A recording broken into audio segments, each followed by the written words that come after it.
Hello students, welcome to the online tutorial session.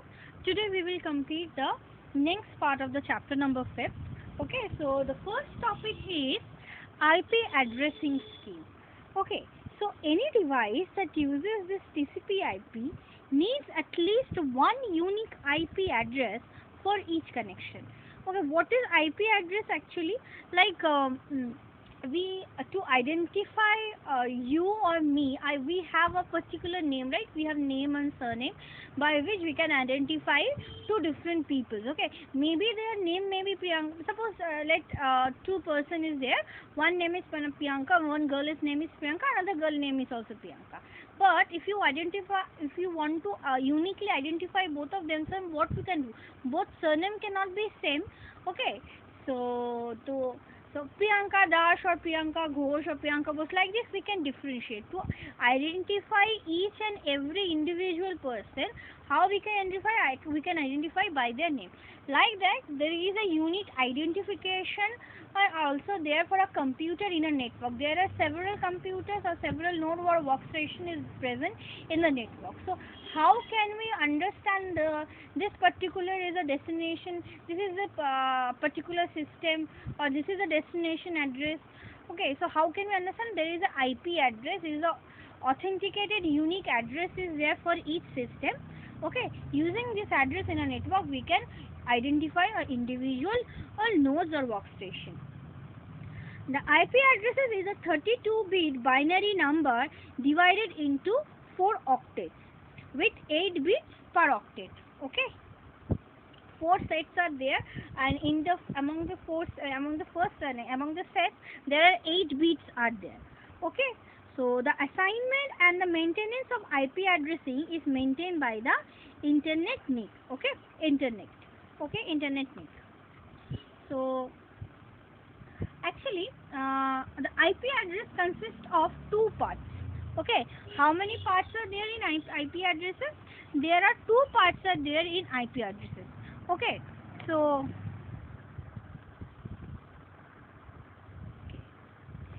as you can see over here, that is IP address having 2 parts. That is, number 1 is the network ID, this one, and number 2 is the host ID. Okay, I am removing then mark, then you are able to understand this.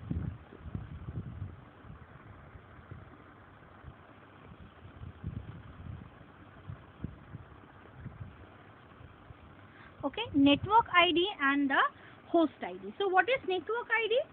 This is the part of the address which is shared by all the devices in the given network. So it is a unique for the entire network. Okay, for a particular network, this is actually the network code, you can and say this is the network ID. Each and every network have a different ID. So this ID is common for all the nodes or workstation which is reside in the same network.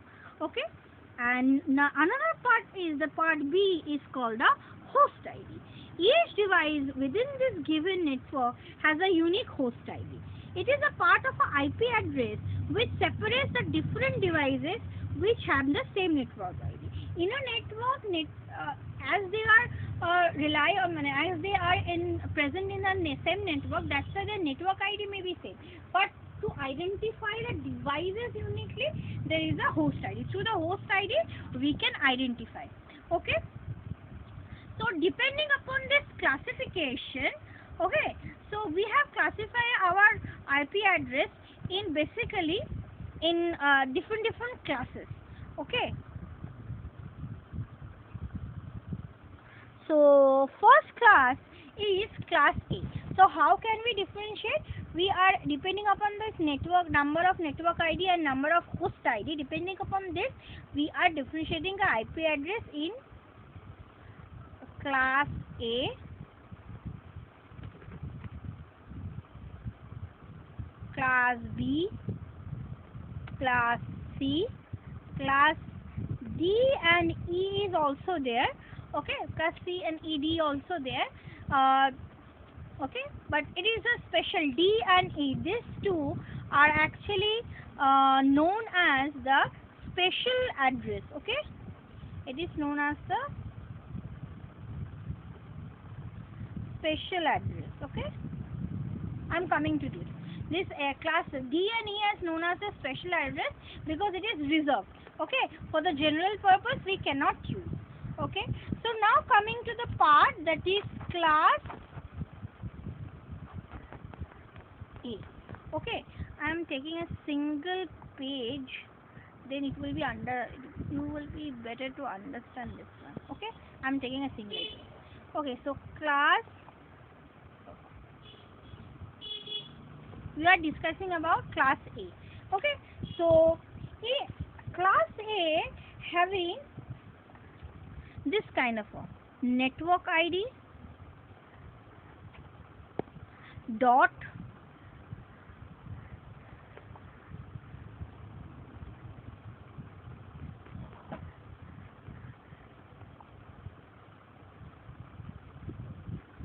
host dot host. This is the 4 octet. First octet denotes the network ID and last 3 octet denote the host address. Okay, so first octet in case of class A must be start with 0. Okay, and the range of this 1 to 126, 1 to 26, and total number of networks in this must having, that is 126 total number of network, and host per network, number of host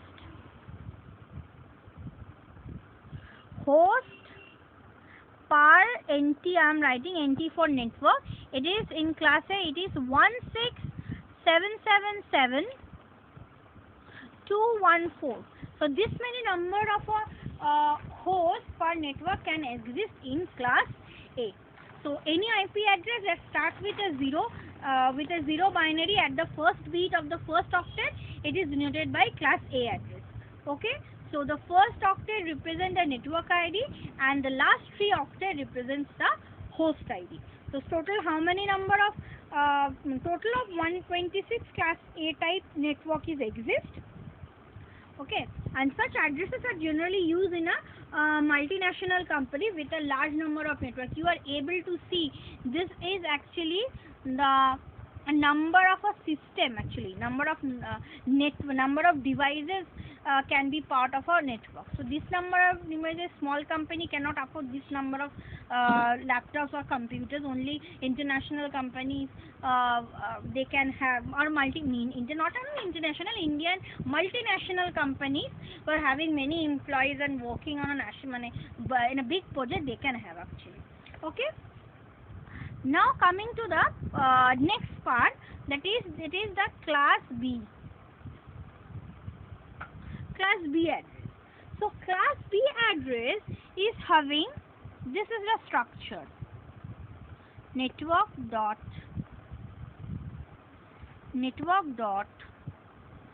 host.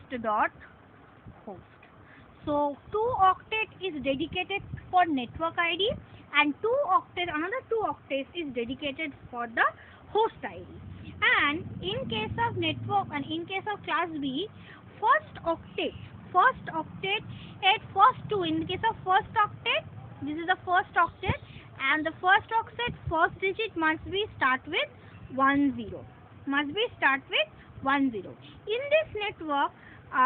In this network when range of a first octet is 128 to 191. This is the range for the first octet.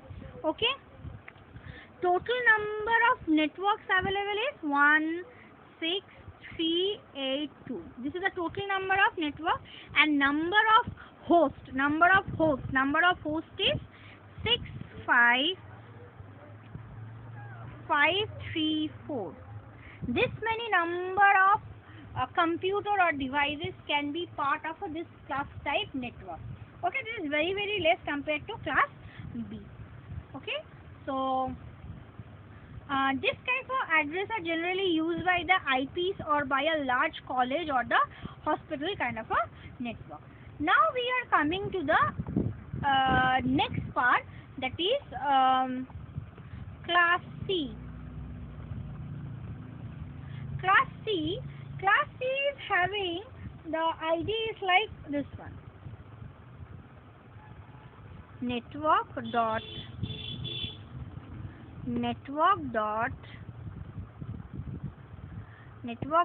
host. So first three octet represent the network ID and this represent the host ID. From the host ID, from this you are able to understand the number of devices in this particular network is very less. So first octet, in case of first octet, the range, that is the number of digit, is starting with 110, and total number of range for the octet is 192 to 223. Okay.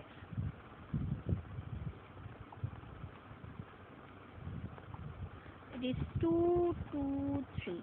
So this is the range for the first octet, and the total number of networks of actually available over here, this number is very more. It is 2097150, and the number of hosts over here, it is just 254. 254 number of devices or computer can be part of a class C type IP addresses. Okay. Total actually about 2 millions of class C type network. 2 millions, you can imagine the number. 2 millions type of class C network is exist. This kind of IP address are generally used by the middle sized or small type of company, because 254 computers are very less. So for the smaller company, we are using class C type IP address. Okay. Now coming to the topic, that is class D and class E. Okay. Class D. Actually, class D, this address are used for service called multi-class, that is addressing a group of internet addresses and start with the binary digits 1110 in the first octet. It must be first octet must be start with 110. And in case of class E, the addresses are experimental addresses and reserved for the future use. This is reserved for future use. We are not currently using this class E type of IP address. This is we have secured for the future use. Now we are coming to the topic, that is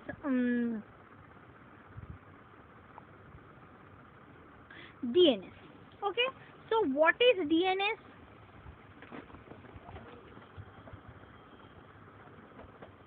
Okay. So DNS stands for Domain Name System. Okay. A domain name is an alphanumeric name of a computer in a network, with each name corresponding to a unique IP address. So suppose can you remember your IP address of your system? Not possible all of the time to remember this one, and for this reason, if you want to search a google.com, so what will be the IP address for this? You cannot. If I told you to, depending upon the IP address, you search a particular website or something, that point of time you cannot remember this. So there is a problem to remember the IP address. So for this reason, we have prescribed alphanumeric names. Okay. From the alphanumeric names, we are actually derived the IP addresses. Okay. So this the name corresponding to the unique IP address actually corresponds to the domain name. Okay. On the internet, a computer can have more than one domain name, but only one IP address. The component of the domain name, what are the component of the domain name is there? That is first one you can call it, that is a root domain. At the top of the hierarchical structure, okay, just look at closely to this structure. Okay, the root level is there, that is the domain starts with dot, and then the generic one. Generic, it's maybe a educational type, maybe use of a commercial one, maybe a Indian one, or maybe a different country based one. And from that educational department, maybe there are different websites are there, Google are there, Harvard, Yahoo are there, several second level domains are there. So root domain is actually top of the hierarchical structure of the domain name system, is the root. It is represented by the dot. Okay, and the next level is the top level domain. Below the root level domain, there are situated top level domains. These are right part of the domain name. There are two type of top level domain names. One is a generic one, and another one is a generic one, another one is a country one. So generic comes under, that is we are writing .com, okay, or .net or .org. That org part, that edu part, okay, gov part, dot part represent the root, and the next com, net, org, edu, these are called top level domain, that are generic level. So com represent the commercial organization, net represent the internet service provider, org represent the for other organization, basically the non-profitable organization, edu represent any educational organization, and gov represent any governmental organization. Now coming to the part, that is the country part. Country part is having .in. This is in for Indian, .au for Australia, okay, .uk for United Kingdom, .fr is for France. These are the country domain, country top level domain, okay. And then comes to the second level, okay, or the second level domain. This is the middle section of the domain name. I will erase, then you will be clear to identify. So the middle section, domain name and a name, indicates the unique name for the organization. Different organization with the same top level can be understood. That is, .com is there. Google also having .com, and ONGC also having .com. They have the same domain. Top root level or top level domain is same, but they are different. Okay. And now third level to identify closely related division of organization.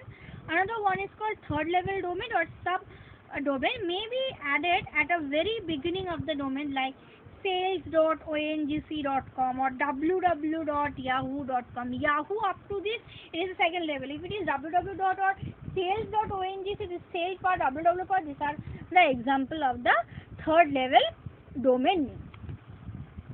Now coming to the part that how actually DNS works. Okay, so to access a computer in a network, we are using domain name. At first, domain name needs to be translated to the corresponding IP addresses, as the computer can work with IP addresses only. The name server is the computer program that can store the domain name and translate them into IP addresses. Okay. Next, how it is working, as the computer cannot recognize domain name, it needs to be translated. So first of all, it is translated into the IP addresses. Okay. Then the application becomes a client to the DNS server, and it contacts to the DNS server and send the request to translate the domain name. Second step is DNS servers contains the list of all computer names along with their IP addresses. The server looks up the answer in its list and return the correct IP addresses to the client computer. And the third, the client computer finally connects to the desired computer using the IP address received from the DNS server. So actually DNS servers actually working as the conversion, actually convert the domain name to the IP address, and they will corresponding what are the IP address they will return, and that's why we are able to connect. They are fetching the IP address, they are able to connect to the different website of particular site. Now coming to the part that is known as URL. That is known as URL. URL is actually a uniform resource locator. It is a very, very common short question. That is, write down the full form of a URL. It is uniform resource locator. Okay. This to access a particular file or a website on the internet, one has to know the IP addresses or the domain name for the server where the file resides. Apart from this, the file path and the scheme or the protocol used to get the file also need to be given. The general form actually we are using, that is retrieval scheme, how we can retrieval : on / that is domain name of the server slash the full path. This is actually, we can say, okay, it is a retrieval spelling and not able to understand. Retrieval. It is retrieval. Retrieval scheme, then colon, then double slash, then the domain name of a server, then the path file. This is the complete information containing the retrieval scheme, the domain name of the server on which they reside, and the file path. It is known as the uniform resource locator or URL. So depending upon this, if we are trying to give an example, then what will happen? So the retrieval part scheme is HTTP, okay, the hypertext transfer protocol, colon, double slash, that is the domain name. That is, we are writing here, suppose www.shoponline.com. This is the domain server name. Then comes under the electronics/camera.html. This is the path. We are searching for a camera. So camera is under the electronics page. So under the electronics page, we are finding the camera page. That is the HTML page. So this is how we are able to understand. So what this HTTP in a double colon slash indicates? This indicates the scheme is used for this. This is a scheme is used for the URL. This scheme is generally indicates the protocol used for the communication. Which kind of a protocol we are using for the communication purpose. So web browser uses the hypertext transfer protocol or HTTP to connect the web server and access the information on the server. Next part, it is the www.shoponline.com. It indicates the domain name or the internet address of the server or the website to access. And third part is actually the after domain name, it indicates the path of a file to access. It is electronics/camera.html. It indicates the web file camera.html is located under a directory known as electronic, which is turned into the located under the root directory of the server. So this file extension HTML stands for the hypertext markup language. We are able to understand. So this is actually the URL path. Okay, so we have completed the 5th chapter also. So all the total 7 chapter that is there for your first unit test, it is covered. Okay, so if you have any doubt and query, so you can comment on the video comment section. You can comment, and so that I can explain the few topics if there is any problem. Okay, thank you student. I am ending my lecture over here.